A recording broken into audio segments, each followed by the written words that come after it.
Hello mga kapolitika, magandang araw muli sa inyo. Heto na naman tayo sa isang panibagong kwentuhan.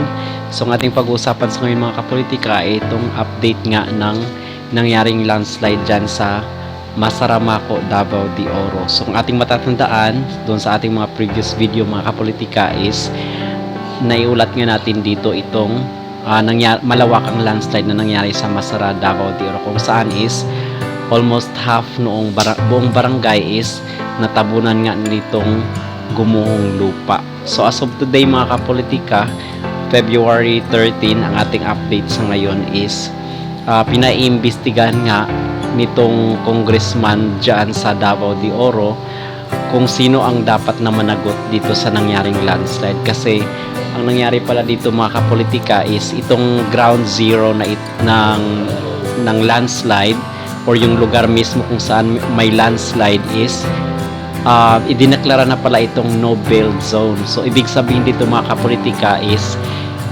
wala na dapat nakatayo doon na bahay or ipinagbabawal na ang pagtayo ng istruktura sa lugar kasi ito ay base sa geomap is kasali siya sa mga hazard na lugar kung saan is prone sa mga landslide and mga baha.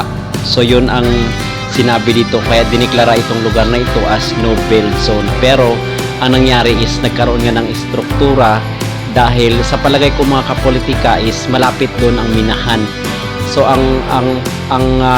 yung minahan is naging reason siya bakit doon ang mga tao is magtayo ng mga bahay para pag sila ay umuwi doon mula sa minahan is malapit na lang, kumbaga walking distance na lang.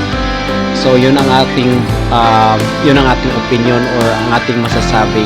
Kasi yung ibang mga empleyado sa minahan mga kapolitika is umuwi sila, and in fact nung nakasakay sila doon sa bus is ihahatid yun sila doon sa mga iba't ibang barangay.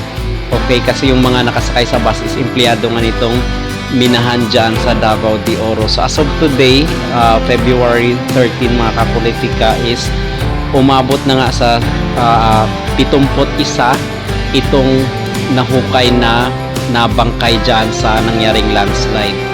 And 17 dito is unidentified kasi nga nasa state of decomposition na naagnas na yung mga parts of the body noong mga nahukay na bangkay.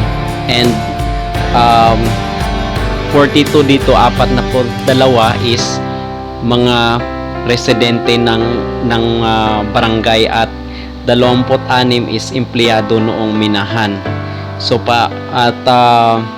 ngayon is wala na nga talaga or imposible nang makahukay ng buhay. So ang ginagawa na lang is search and retrieval operation, at yung mga tao naman kung saan naghihintay na mahukay yung mga labi ng mga biktima doon sa lugar is tinanggap na nga ang kapalaran mga kapolitika kasi nga more than 7 days na ang nakaraan and imposible na may mabubuhay pa. Pero nung nakarang araw is nung 3 days ago nangyaring landslide is may himala nga na nangyari kung saan is may nahukay na bata doon sa lugar kung saan is buhay pa siya. So ang sabi naman ng mga opisyalis doon mga kapolitika is acts of nature, yun ang sabi nung official noong Apex Mining doon sa lugar. Kasi nga paimbestigahan ito, so ang sabi niya is acts of nature nga ang nangyari doon sa Zone 1 sa Masara. At isa sa mga nakatawag pansin dito mga kapolitika is itong Apadog. So sino itong si Apadog is siya yung ginamit doon sa search and rescue operation ng mga rescuer. So si Apadog is siya yung nagbigay ng sign, siya yung nagbigay ng signal na merong tao doon sa lugar kung saan siya nakatayo. Kasi itong si Apa is isa siyang trained dog mga kapolitika. So nung time na nagbigay siya ng signal na doon sa lugar na yun is merong tao doon sa ilalim is hinukay agad nila, and fortunately nahukay nila yung bata, and buhay pa po yung bata after 3 days after 3 days nung landslide mga kapolitika. So, yun lamang ang ating update ngayon mga kapolitika hinggil dito sa nangyaring landslide. At sad to say nga, di ba, na napakarami pa ang missing. As of today, nasa mahigit 50 pa yung missing at pinaghahanap na mga labi doon sa mismong landslide. Maraming salamat again sa panonood sa aking YouTube channel. Please don't forget to like and subscribe for more videos.